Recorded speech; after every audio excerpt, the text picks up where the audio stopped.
Hello everyone, इस video में हम इनइक्वालिटी के बारे में डिटेल में स्टडी करने वाले हैं। साथ साथ इससे रिलेटेड कुछ क्वेश्चंस भी देखेंगे जिसे हम ट्रिक के थ्रू करेंगे। तो सबसे पहले हम ये समझते हैं कि इनइक्वालिटी होता क्या है। क्लियर है? तो इनइक्वालिटी को समझने से पहले हम इक्वालिटी को समझते हैं। ये क्या होता है इक्वालिटी? इसे देखिएगा, जिसे हिंदी में आप समानता बोलते हैं। क्लियर है? देखिएगा, इक्वालिटी कहता है कि अगर हमारे पास कोई दो वेरिएबल्स हैं और ये दोनों वेरिएबल अपने आप में सभी मायने में सेम हैं, तो इसे रिप्रेजेंट करने का तरीका क्या है कि इनके बीच आप इक्वल साइन दे दीजिए और इसी कंडीशन को इक्वालिटी कहा जाता है। क्लियर है? यानी जब दो वेरिएबल इक्वल हो तो आप सिंपली उसे इक्वल के फॉर्म में रिप्रेजेंट कर देते हैं, इसमें कोई कंडीशन नहीं होता। लेकिन कंडीशन तो तब क्रिएट होता है जब ये दोनों इक्वल ना हो। बात हो गई कि जब दो वैल्यू इक्वल नहीं हो तो इसके लिए बहुत सारे कंडीशन बनाए जा सकते हैं। यानी जैसे आप रीजन बोल सकते हैं कि दो वैल्यू इक्वल क्यों नहीं है, तो आप बोल सकते हैं कि या तो पहली वैल्यू दूसरे से बड़ी होंगी, कंडीशन फर्स्ट। जैसे आप रीजन बोल सकते हैं जिसके कारण दो वैल्यू बराबर नहीं है। एज इट इज आप दूसरा कंडीशन क्या हो सकता है कि पहली वैल्यू दूसरे से छोटी हो सकती है।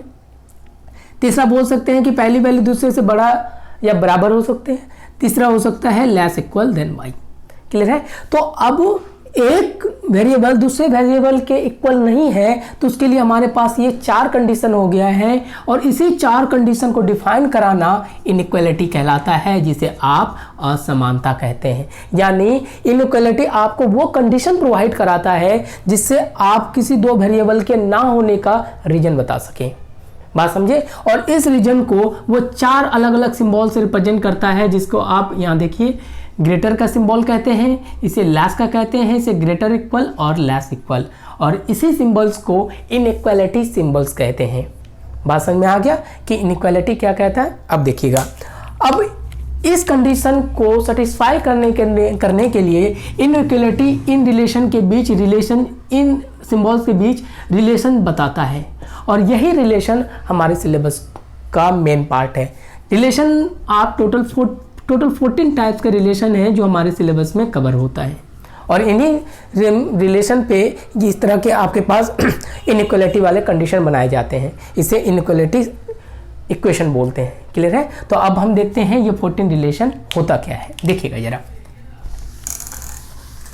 तो यहाँ पे सबसे पहले हम ये समझते हैं कि रिलेशन क्या होता है। जरा ध्यान से समझिएगा रिलेशन क्या है, और इस रिलेशन को समझने के लिए हम ये स्क्वायर टेबल का यूज करने वाले हैं, जिसे इनइक्वालिटी स्क्वायर टेबल बोलते हैं। ये क्या कहता है? देखना, रिलेशन कभी भी मिनिमम 3 वेरिएबल के बीच होना चाहिए। क्लियर है? और इनके बीच आप कोई भी सिंबल ले लेते हैं, जैसे कि मैं पहला ये ले लेता हूँ। तो रूल कहता है रिलेशन होने के लिए 3 वेरिएबल और 2 सिंबल होना कंपलसरी है। जैसे कि मैंने पहला वाला लिया x ग्रेटर देन y और लेस देन z। तो इस केस में रिलेशन कहता है कि आप ग्रेटर और प्लस लेस देन को जोड़ने के बाद तीसरा सिंबल क्या बनेगा जो कि x और z के बीच रिलेशन को शो करेगा। बात समझ में आ गया? और इसी पेयर को, यानी कोई दो सिंबल को जोड़ के तीसरा सिंबल बनाना हमारा रिलेशन कहलाता है। तो इस तरह के पेयर देखेंगे तो इस पूरे इनइक्वालिटी स्क्वायर टेबल में आपके पास 14 टाइप्स के हैं और उसी को पढ़ना है, जिसमें से पहला मैं यहाँ करा रहा हूँ आपको, ग्रेटर प्लस लेस इक्वल का। हम अब यहाँ देखते हैं इसका रिलेशन क्या आता है।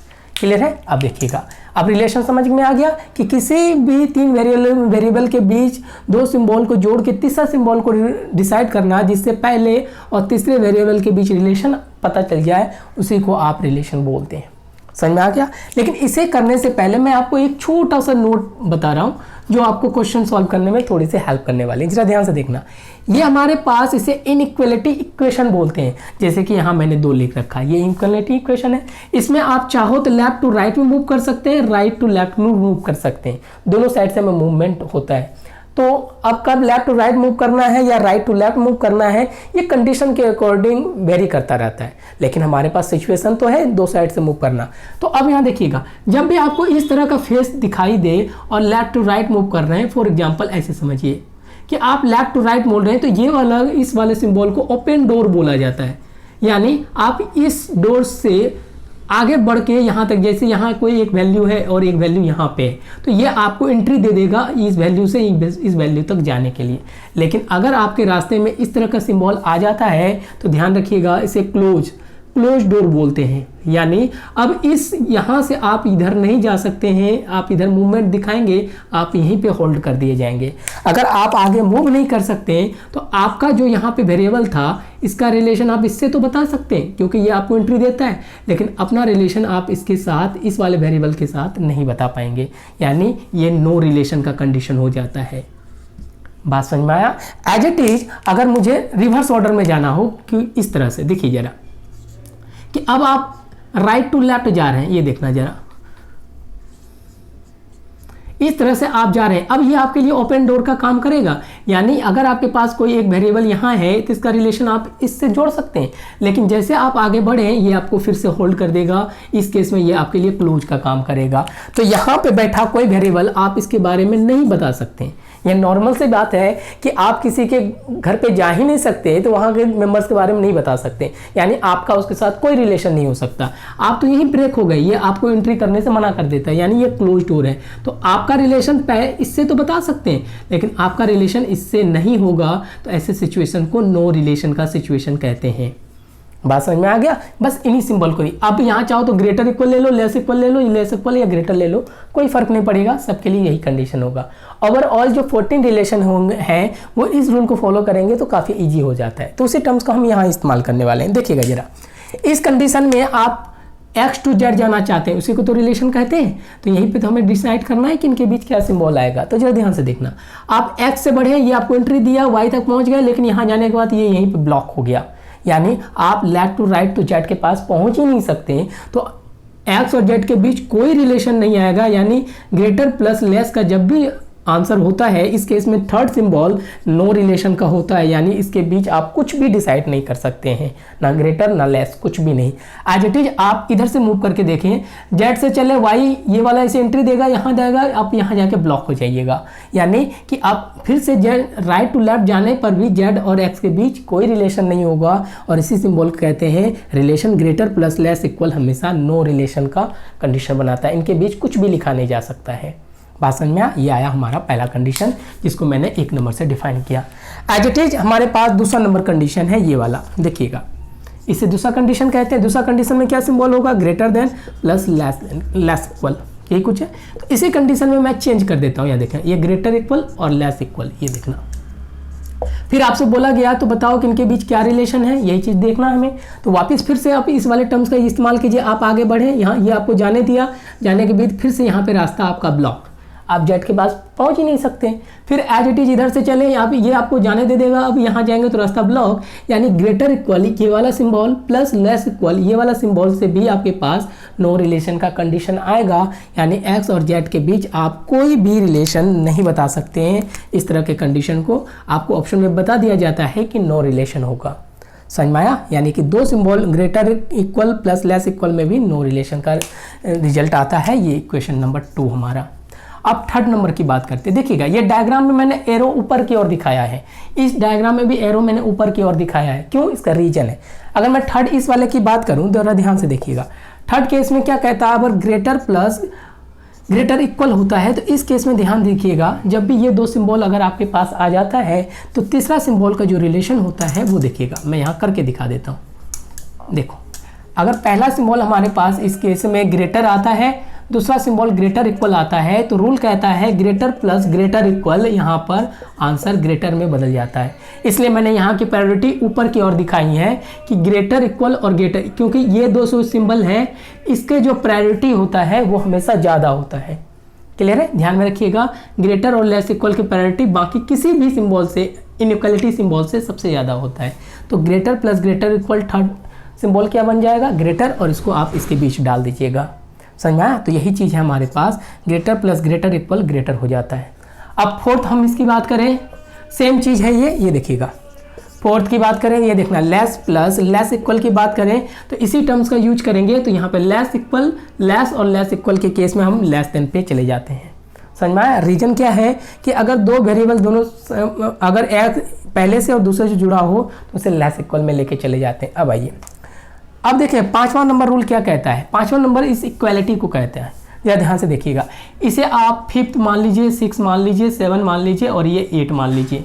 अब मैंने ये एरो इधर की ओर दिखाया है, तो ये रिप्रेजेंट करता है कि अगर कोई सिंबल ग्रेटर प्लस इक्वल से जुड़ जाए तो इस केस में आंसर ग्रेटर देन हो जाता है, क्योंकि जितने भी सिंबल्स हैं उसमें इक्वल की जो प्रायोरिटी है वो सबसे लो होता है। ये जिसके साथ जुड़ता है उसी का रूप ले लेता है, यानी अगर ग्रेटर प्लस इक्वल है तो आंसर हमारा ग्रेटर देन में चला जाएगा। समझ आया? फिर फॉर एग्जांपल मैं यहाँ करके दिखा देता हूँ। एक ग्रेटर और इक्वल है तो इस केस में आप चलेंगे, यहाँ से चलेंगे y और y से चले जाएंगे z, तो ग्रेटर प्लस इक्वल की जो वैल्यू होती हैं ये ग्रेटर में कन्वर्ट हो जाता है। यानी अब रिलेशन के रूल के अकॉर्डिंग x z के बीच अब तीसरा सिंबल ये जुड़ के तैयार हो जाएगा। समझ में आ गया? ये हमारा 5वां रिलेशन। एज इट इज आप छठे की बात करें तो ये देखिएगा 6 नंबर को, तो आप क्या लिख सकते हैं, ग्रेटर प्लस इक्वल, तो इस केस में भी ग्रेटर इक्वल आएगा। 7 की बात करें ये वाला रूल, तो इसमें भी लेस इक्वल प्लस इक्वल की बात करें तो ये लेस इक्वल आएगा। समझ में आया? आगे चलिएगा, आगे मैं यहाँ लिख देता हूँ, देखिए यहाँ पर 8, अब यहाँ पे मैं 7 8 की बात कर रहा हूँ, ये देखिएगा 8 की बात करें तो इस वाले की केस की बात करें, इक्वल प्लस लेस इक्वल हमारे पास फिर से लेस इक्वल हो जाएगा, क्योंकि आपको पता है इक्वल की प्रायोरिटी सबसे कम होता है। तो ये हमने 8 रिलेशन देखा, तो हमने इसके फिगर में देख लिया, ठीक है। इसके बावजूद इसमें कुछ फिगर और भी रिलेशन बनते हैं। वो रिलेशन क्या है, जिसको डायगोनल रिलेशन कहते हैं, ये वाला, यानी पहला। अब देखिएगा पहले रिलेशन की बात करें तो ये है हमारे पास 9th नंबर का रिलेशन ग्रेटर इक्वल और लेस इक्वल से। देखिएगा ग्रेटर प्लस लेस इक्वल का, तो रूल क्या कहता है कि ग्रेटर और लेस इक्वल होगा, तो जरा ध्यान से देखिएगा, मैं इसे करके बता देता हूँ। देखो यहाँ पर, तो इस केस में x greater equal y less than z है, तो अब आप इसका आंसर इजी फॉर्म में बता सकते हैं। अब आपको पता है इसका आंसर क्या होगा, क्यों? अगर आप यहाँ देखिए कि यहाँ से चले ये एंट्री देगा, वो यहाँ तक पहुँच गया लेकिन ये एंट्री नहीं देगा, ये गलत हो गया। बात समझ में आया? एज इट इज आप इधर से चलें, ये एंट्री देगा लेकिन ये इस बार ब्रेक कर देगा, तो यानी इस केस में आंसर नो रिलेशन का जाएगा। समझ में आ गया? तो ये ग्रेटर यानी डायगोनली रिलेशन अगर हम देखें, greater equal plus less equal हमेशा नो रिलेशन देता है। एक सिंपल सा फॉर्म भी, अगर दोनों का फेस अलग अलग होना तो हम किसी साइड भी मूव नहीं कर सकते हैं, ये चीज़ ध्यान में लेके चलना। देखिएगा अब 10th नंबर रूल की बात करें, ये वाला डायगोनल फॉर्म, ये वाला, इनके बीच देखें यानी कि सेम टर्म्स के हम इस्तेमाल करें तो आपका आंसर क्या हो जाएगा। देखिए यहाँ पे ग्रेटर प्लस लेस इक्वल ये कुछ है। इस केस में भी आप देखेंगे दोनों फेस अलग अलग है, यानी आप मूव नहीं कर सकते हैं, तो आंसर नो रिलेशन में जाएगा। समझ में आ गया? तो ये हमने टोटल 10 देखा, और लास्ट 4th को बोला जाता है self loop relation. Self loop relation ये क्या है, जरा ध्यान से देखना। ऑलरेडी हमने सारे टर्म्स कवर कर लिए, लेकिन कुछ टर्म्स को छोड़ के, वो क्या है जरा ध्यान से देखना। अगर आप बोलेंगे सर एक ही सिंबल 2 बार आ जाए तो इसी को सेल्फ लूप कहते हैं। फॉर एग्जांपल ये देखिएगा x greater than y greater than z, तो रूल कहता है सेल्फ लूप कंडीशन में 11th में यहाँ लिख रहा हूँ, ग्रेटर प्लस ग्रेटर हमेशा ग्रेटर में कन्वर्ट हो जाता है। क्लियर है? कोई भी सेल्फ लूप में अगर 2 सिंबल होता है तो उसी में कन्वर्ट हो जाता है, यानी इस केस में ग्रेटर प्लस ग्रेटर आप ग्रेटर लेंगे और x z के बीच रिलेशन ग्रेटर का आ जाएगा। ठीक है? एज इट इज देखिएगा, अगर मैं 12th की बात करूं तो लेस प्लस लेस, ये आंसर लेस में जाएगा। एज इट इज मैं 13th की बात करूं तो ये देखिएगा greater equal plus greater equal, हमारा आंसर इस केस में ग्रेटर इक्वल में जाएगा। और लास्ट अगर मैं 14th की बात करूं तो जरा ध्यान से देखिएगा, less equal plus less equal, answer less equal में जाएगा। तो ये आपको 14 रिलेशन है जिसको आपको ध्यान में रखना है, उसी के बेस पे हमारे जितने भी क्वेश्चन होते हैं इन्हीं 14 के बेस पे बनाया जाता है। इससे बियॉन्ड आपके क्वेश्चन नहीं बनाए जा सकते। अब हम माने यहाँ पे कुछ क्वेश्चन लिया है तो इन्हीं 14 रूल्स पे ये क्वेश्चन हमारा सॉल्व हो जाएगा। तो हम इसे करके देखते हैं। देखिए जरा रूल क्या कहता है, जरा ध्यान से देखिए। आपके पास एक इक्वेशन दिया गया, यहाँ पर इसे बोला जाता है इनइक्वालिटी इक्वेशन। तो आपके पास 4 ऑप्शन दिया गया है, बोला गया कि इस इक्वेशन पे बेस्ड ये चारों में से कौन सा सही होगा। तो पहला कंडीशन देखिएगा, मैं इक्वेशन यही लिख देता हूँ, m greater than n equal to p greater equal to r less than t है। तो पहला कंडीशन आपको क्या कहता है, जरा ध्यान से देखिए। पहला कंडीशन कहता है कि आप चेक कीजिए क्या m ग्रेटर देन r होगा। चेक करते हैं, जरा देखना आपको जाना कहाँ है, m से कहाँ तक, r तक। तो जरा ध्यान से देखिए, ये देखना m ग्रेटर इक्वल r। तो यहाँ देखना आप m से स्टार्ट किए, पहला ये 2 सिंबल आया, तो ग्रेटर इक्वल क्या होता है, जरा ध्यान से देखिएगा, मैंने यहाँ बताया ग्रेटर इक्वल ग्रेटर होगा, यानी ये दो सिंबल बना के तीसरा रिलेशन ग्रेटर का हो जाएगा, लेकिन जाना आर तक है। फिर इस सिंबल से हम इस सिंबल को मिलाएंगे तो यहाँ पे आ जाएगा ग्रेटर प्लस ग्रेटर इक्वल। तो आपको मैंने बताया है कि जब ग्रेटर और ग्रेटर इक्वल होता है तो ये वाला सिंबल की प्रायोरिटी अधिक होता है। तो यहाँ पे आपके आंसर क्या हो जाएगा कि इन दोनों को मिला के हम ग्रेटर लिखेंगे, तो हमारा आंसर हो जाता m ग्रेटर देन r। लेकिन ऑप्शन में क्या दिया गया है, m ग्रेटर इक्वल r, इसलिए ये वाला ऑप्शन गलत हो जाएगा। समझ में आया? अब दूसरे ऑप्शन को चेक करते हैं, देखिएगा दूसरा ऑप्शन क्या कहता है, आपके पास n लेस देन r, ये कुछ है, यानी n टू r जाना है। तो जरा ध्यान से देखिएगा, हमारे पास यहाँ n से स्टार्ट किए, इस वाले सिंबल को लिया और इस वाले सिंबल को इस्तेमाल किया। आपको पता है इक्वल की प्रायोरिटी सबसे कम होती है, तो इस केस में इन दोनों को मिला के ये वाला आंसर बन जाएगा। तो यानी आप r तक पहुँच गए, यही दो तो सिंबल आया बीच में, यानी n और r के बीच इस तरह का रिलेशन होना चाहिए, लेकिन ऑप्शन में अलग दिया गया n लेस देन r, तो ऑप्शन ये भी गलत हो गया, यानी बी नंबर भी ऑप्शन हमारे लिए गलत है। सी की बात करें, जरा ध्यान से देखिए, सी कह रहा है m ग्रेटर देन t है क्या, चेक करते हैं। m से आपको t के पास जाना है, m से चले आगे बढ़े, ये जाने दिया, ये भी जाने दिया, लेकिन ये ब्रेक कर दिया। अरे क्योंकि ये लेस देन है और आपको पता है कि लेस देन जैसे आ गया तो आप आगे तो एंट्री कर ही नहीं सकते, यानी m और t के बीच जो रिलेशन होगा कोई रिलेशन नहीं है, नो रिलेशन का, यानी इनके बीच कोई सिंबल डाल ही नहीं सकते, लेकिन एग्जामिनर ने यहाँ यूज किया है, तो यानी आंसर यही गलत हो गया। आप रिवर्स भी जाके देखिए, t से चले r एंट्री देगा, यहाँ से ये वाला सिंबल एंट्री देगा, ये यहीं ब्रेक कर देगा, आगे तो मूव ही नहीं कर सकते। जब अगले को आप जानते ही नहीं तो रिलेशन कहाँ से निकालेंगे, तो इसलिए इन दोनों का रिलेशन नो रिलेशन में जाएगा। आप कोई कंडीशन नहीं बना सकते, ऑप्शन में लिख देता there is no relation between m and t, तब आंसर सही होता। ठीक है, अब आइए नंबर 4 की बात करें, तो ये कहता है क्या r less equal to n है या फिर n greater equal to r है। तो चेक करते हैं, जरा ध्यान से देखिएगा, आप r से n के बीच जा रहे हैं, तो यहाँ से चले, जरा ध्यान से देखिए ना, यहाँ से चले, पहला ये देखिएगा, ये दो सिंबल आ गया हमारे पास, तो इक्वल प्लस ग्रेटर इक्वल, तो ये मैच होकर क्या होता है, यहाँ देखिएगा इक्वल प्लस ग्रेटर इक्वल में बदल जाता है, ऐसे ही कुछ होगा, यानी आप इसे बोल सकते हैं n और r के बीच ग्रेटर इक्वल r का साइन होगा। तो ये चीज़ वही चीज़ है, इसको इस तरह से लिख दीजिए या फिर r less equal to n लिख दीजिए, बात तो बराबर है, यानी कि हमारा 4th आंसर मैच हो गया। अब समझ में आया कि कैसे इनइक्वालिटी के क्वेश्चंस करते हैं। एक क्वेश्चन और करके देख लेते हैं, यहाँ देखिएगा, यहाँ पे दो इक्वेशन को पहले हमें ऐड करना होता है, जरा ध्यान से देखना। पहला क्या कह रहा है, a greater than b greater equal to c equal to t है, लेकिन यहाँ पे एक दूसरा इक्वेशन है, तो इस इक्वेशन को पहले वाले ही इक्वेशन के साथ ऐड करेंगे। स्टार्ट कहाँ से, b से, हम भी b से स्टार्ट करेंगे।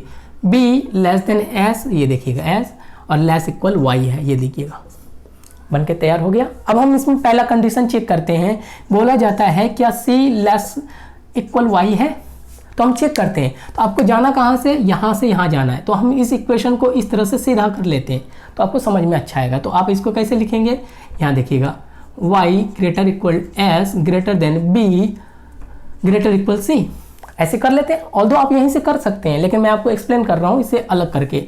यहाँ से चलिए, आप c से y तक जाना चाहते हैं तो इसे मूव करके देखिएगा, आगे यहाँ देखिएगा, इधर से तो आप जा नहीं सकते, इधर से भी नहीं जा सकते, जरा ध्यान से देखिएगा। इस केस में भी आप आगे नहीं मूव कर सकते हैं क्योंकि ये यहीं से ब्रेक हो जाएगा, और इस केस में भी आगे आप यहाँ से चले, इस केस से आगे मूव कर सकते हैं, यहाँ से गए। अब देखिएगा यहाँ से कि पहले बार ये सिंबल आया, तो यानी ग्रेटर इक्वल प्लस ग्रेटर के केस में हमारा आंसर क्या हो जाएगा, ग्रेटर। फिर ये वाला सिंबल से लेके आप इसको करेंगे तो ग्रेटर प्लस ग्रेटर इक्वल हमारे पास ग्रेटर हो जाता है, यानी y और c के बीच का relation y greater than c होना चाहिए था, लेकिन है यहाँ पे क्या, y ग्रेटर इक्वल c, यानी आपका ये ऑप्शन गलत है। समझ में आ गया, आगे देखिएगा। दूसरा रिलेशन क्या कहता है कि आप चेक करके बताइए इस इक्वेशन से क्या a ग्रेटर देन s है। तो चला ध्यान से देखिए, a ग्रेटर देन आपको यहाँ तक जाना है, इसको मैं निकालूँ a greater than b less equal s, ऐसा ही कुछ है। तो आप सिंपल देख रहे हैं, यहाँ से चले आगे करें, ये तो जाने देगा, ये ब्रेक कर देगा। जब आप यहाँ तक पहुँच ही नहीं सकते तो रिलेशन कैसे निकालें, एज इट इज यहाँ से जाए तो ये एंट्री देगा, ये ब्रेक कर देगा, यानी ये रिलेशन होगा ही नहीं। यहाँ पे आंसर होना चाहिए था नो रिलेशन का। ठीक है, अब आइए, अब हम सी नंबर का इस्तेमाल करके देखते हैं, s greater then t, s और t यहाँ है तो इसे हम इस तरह से करके देख लेते हैं, s greater than b greater equal c equal to t, ये कुछ होगा। ऑल्दो आप यहीं से कर सकते हैं, लेकिन मैं अलग अलग करके आपको समझा रहा हूँ। s टू t जाना है तो यहाँ से चले, इन दोनों को जोड़ें तो ग्रेटर और ग्रेटर इक्वल क्या होता है, ग्रेटर।